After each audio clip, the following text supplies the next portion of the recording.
So we're solving more trig equations today. The little twist that we're going to throw in today is we're going to have some things inside the trig function. We didn't have any of that in the previous section. It was always just sine x or tangent theta or cosecant x. There was nothing next to the x or being done to the x inside the function. So we're going to try to figure out how to deal with that little twist. So in that sense, they'll be a little bit harder, just a little bit twist, not too bad. But one way we're going to make it easier is we're just going to ask for one solution. Just can you find any value of x or any value of theta that makes this equation work? Just find the first one. Okay, and so I'm actually going to ask you to try to think about that for these three problems right here. If you can't figure it out, that's okay. That's what I'm about to teach you. But at least the first one, at least the first one, a lot of people can just look at that and see what the value of x should be that would make that equation work. Again, we're just looking for one solution. We're not talking about all infinite solutions, not even all the ones between 0 and 2 pi.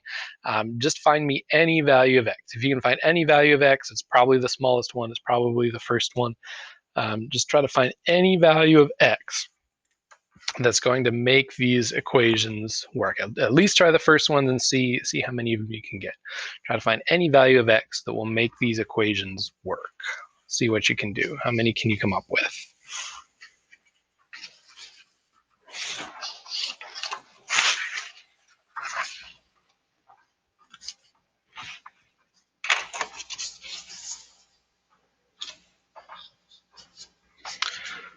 Right.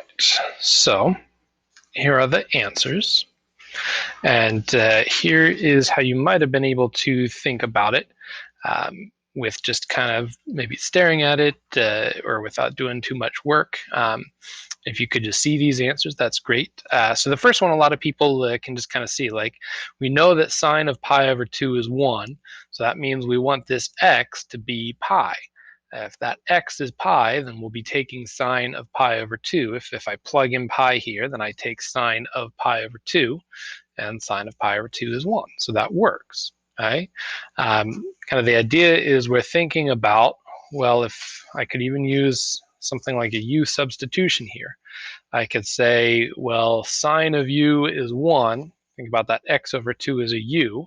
And so I want u to be pi over 2. I want what's inside the sine function to be pi over 2. I want x over 2 to equal pi over 2. And so then that means that x has to equal pi. That would be not too hard to solve right there. If x over 2 is pi over 2, then x has to equal pi.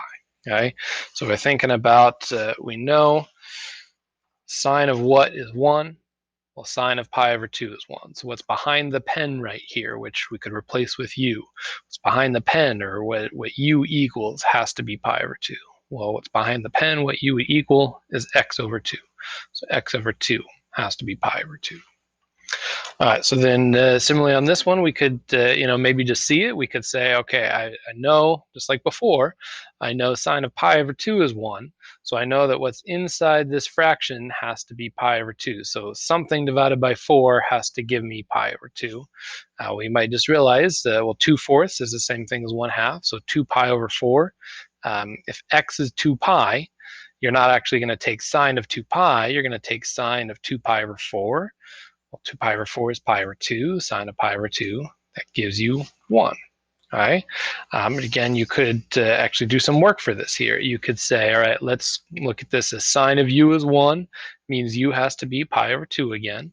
Well, what's u? U is x over 4. What's behind the marker here?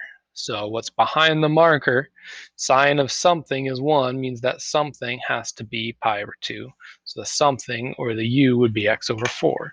So x over 4 has to equal pi over 2. And so then you could just do times 4 to both sides, or you could cross multiply and solve this, and you could actually find that 2 pi right there. Okay. So over here, this one, now we've got to think about something different. We've got to think about cosine being -1. So we would think, well, cosine of something has to be -1. Well, we know cosine of pi is -1. So we want what's behind the marker to be pi. So I want 3x to be pi. Well, if x is pi over 3, 3 times pi over 3, you'll end up taking cosine of pi. Even though x is pi over 3, you actually take cosine of pi, and that's how you get the negative 1. Right? Might have been a little bit harder for you to just see, definitely than the first one probably. To do some work, you could think about again. We want cosine of something, cosine of u, to be negative 1, so that u, that something, has to be pi. And so the u, the something, what's behind the marker there is 3x. So 3x has to equal pi. Well, if 3x equals pi, that means x is pi over 3. Right, we're finding the value of x that when I plug it in allows me to take cosine of pi to get that negative 1. Okay, so let's try some more of these here. I will have an extra step of algebra at the beginning now. So let's say we want 2 cosine 4x to equal negative root 2. So we're going to try to isolate the cosine function, isolate these trig functions, get the trig function by itself. So I have to divide that 2 right there. Divide 2 to both sides. All right. Now when you do this, it's very important that this 4 inside does not change.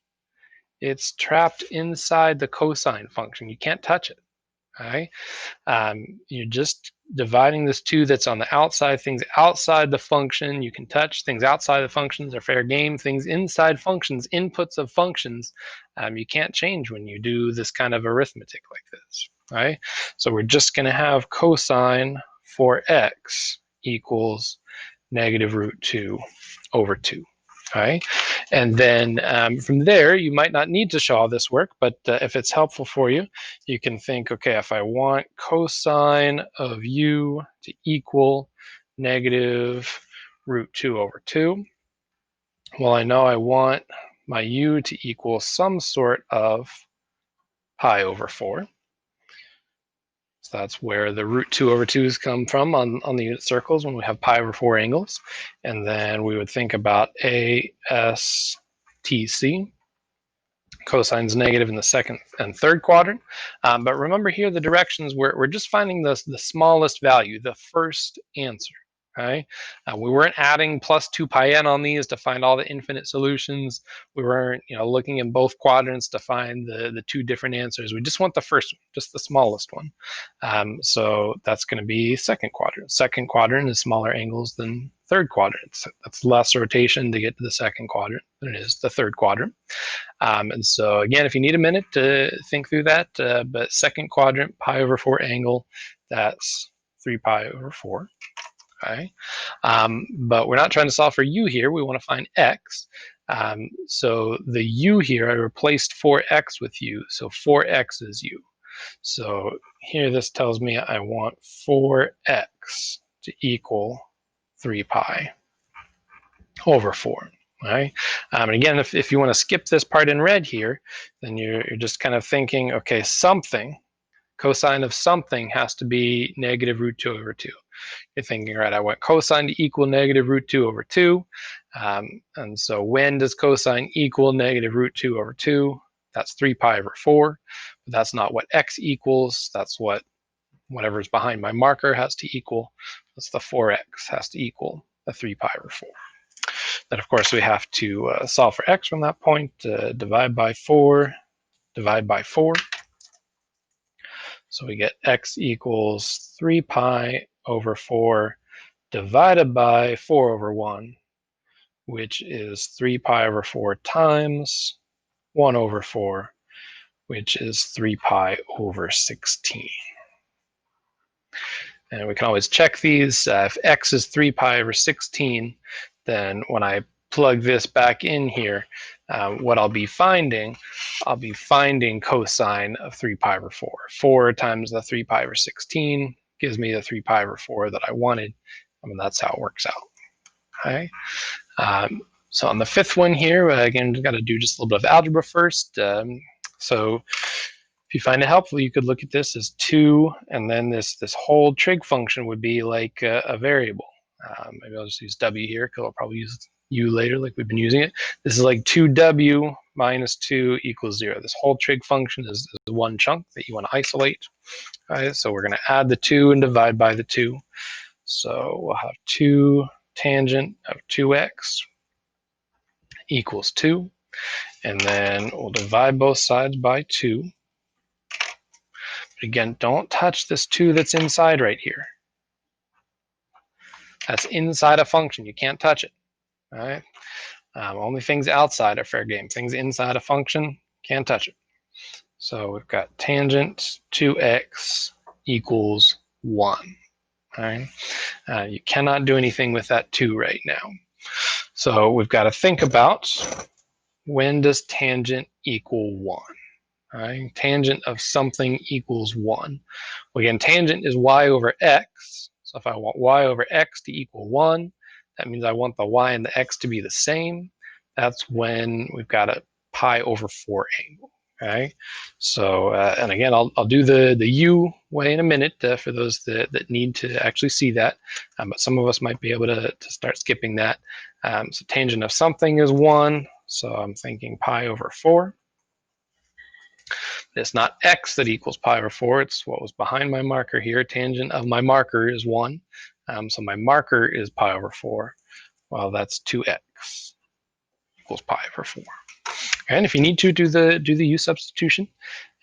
So we say tangent of u equals 1, means that u equals pi over 4.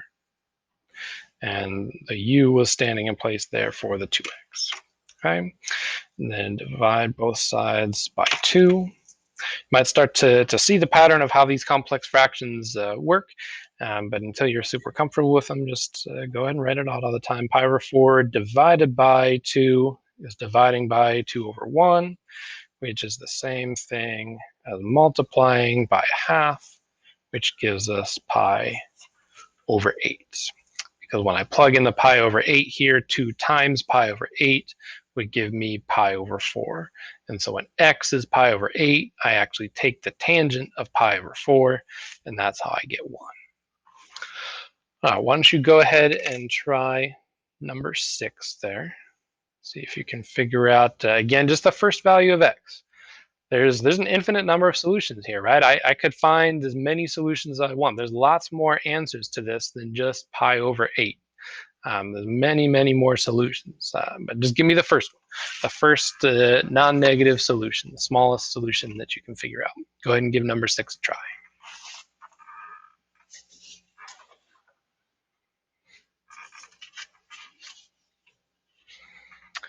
And the answer there was 4 pi. So again, start by isolating the trig function, getting the trig function by itself, multiply -3 to both sides, but do not touch the part that's inside, that over 6, nothing can happen to that. And tangent can be a little bit trickier sometimes here, so root 3 is the same thing as root 3 over 1. And root 3 over 1, that's like we had root 3 over 2 and 1/2. The over 2 is canceled out. So we want the y to be root 3 over 2, the x to be 1/2. That's our pi over 3's. And so it's this inside part here, this x over 6, that equals our pi over 3 angle. We're looking at second quadrant here for tangent to be negative. And then from that point, we can solve for x pretty easily and get 4 pi. All right, so one last thing for us to look at, but we'll do several parts of it. Let's say that we've got this function, and we want to find some different things about this function, right? And so one option will be just to graph it. If you feel pretty comfortable with the graphs, if you remember graphing these functions well, and don't mind taking the time to make an accurate graph, it's got to be accurate enough to find all these points on there. But if you're comfortable enough doing that, you can go ahead and graph it. We could also figure it out algebraically, though. So let's try to think about it that way. Right? So it's asking for maximum and minimum values. Remember, the idea about sine and cosine is that they bounce back and forth, right? They have a certain amplitude, they have a certain height, where they just bounce back and forth a maximum and a minimum value all the time, right? Well, you should be able to look at this and see what the amplitude, see what the maximum is. And so what we need to recognize here is we do have an amplitude of 2. And so that means for A, we know that the maximum is going to equal 2, right? So that's the first part of part A. But then we also want to know the value of x where it occurs. Right? And again, we're just going to kind of find a first one. We won't look for lots of them, just one value of x, one solution. And so what you can do is you can just solve the equation.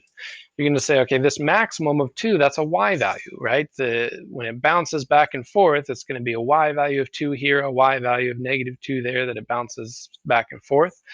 This is a y value, so I can plug it in for f of x, for y there. I can set it equal to 2 and solve it. So I can say 2 equals 2 cosine of 5x. Divide the 2 to both sides, means 1 equals cosine 5x. All right, so again, just kind of ignore the 5x for a minute. We want cosine to equal 1. Cosine of something has to equal 1. Well, let's think on the unit circle. If I want cosine to equal 1, cosine is the x coordinate. So I want the x coordinate to be 1. That's over on the right side there. So I'm thinking about the angle 0. Thinking about the angle 0. It's not x that equals 0, right? I know cosine of 0 is 1. So what's behind my marker has to be 0. That's not just x, that's 5x. Again, if you need to do the u, you can. If you need to say cosine of u is 1, u equals 0, go through that, you can. So we know 5x is 0. So then divide both sides by 5, and actually it does end up being that x equals 0, right? But now we should go through those steps there. Okay, so then the maximum is 2, the minimum is -2 because of the amplitude. All right. Again, the amplitude tells me the y values that it's going to bounce back and forth on the graph. So max is 2, minimum is -2. And again, we can just solve an equation to figure out the x value.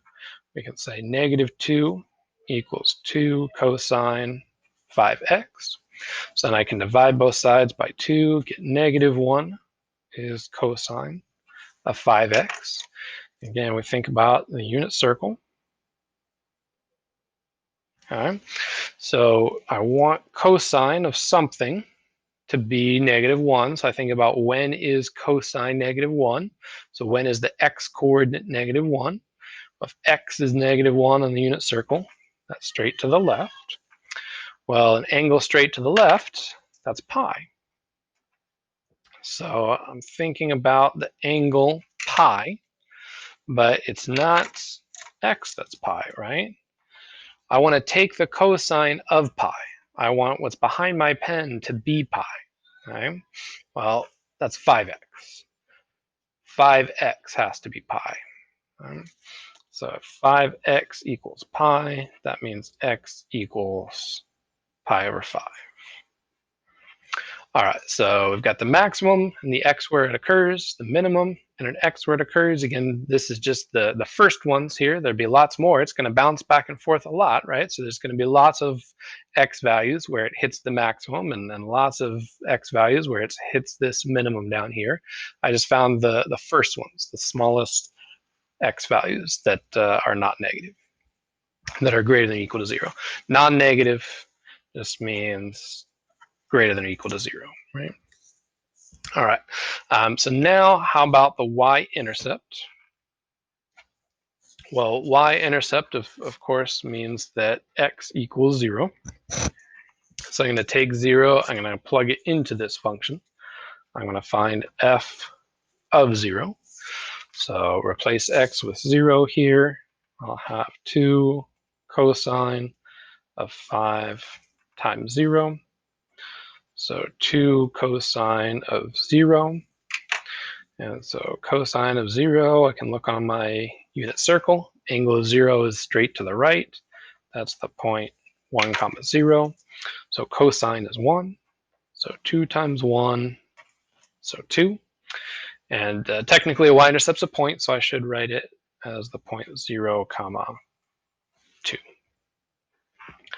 All right, and then last thing that we're asking for here is the x-intercept. Of course, x-intercept is y being 0. So now instead of plugging in 0 for x, now I'll plug in 0 for y. I'll set the equation equal to 0. So I'm going to have 0 equals 2 cosine 5x. So I'll divide both sides by 2. But I can't touch that 5. Don't touch that 5. It's trapped inside the function. So 0 equals cosine of 5x. All right, so I want cosine to be 0. Cosine of some angle, of something, has to be 0. So think about the unit circle. If I want the x-coordinate, the cosine to be 0, that's going to be either straight up or straight down, somewhere on the y-axis, right? So again, there would be multiple possibilities for all these different things. We could always find coterminal angles, add 2 pi to things. But we just want the first one. We want the smallest one. So we're going to take pi over 2, not 3 pi over 2. Okay, so I'm looking at pi over 2 here. But that's what I want to take the cosine of. So that's what has to be behind my pen. And what's behind my pen is 5x. So it's 5x. That has to equal pi over 2. So divide by 5, divide by 5. And again, if you're still not super comfortable with these, take the time to write out, multiplying by the reciprocal, all that. You might be starting to get the idea what's going to happen here. You're going to get pi over 10. And technically, an x-intercept is a point, so we should write it as a point. Pi over 10, comma 0. All right, so that's one way is we can do it algebraically. You could also graph it. Right? All these things that I'm asking you for are points on a graph. So we knew that the amplitude was 2. We already talked about that. That's important either way we do it. The other thing we would need for the graph is the period. So the period, we said normally the period of the graph of sine or cosine was 2 pi. And so whenever what's inside the function equals 2 pi, that'll be the end of our period.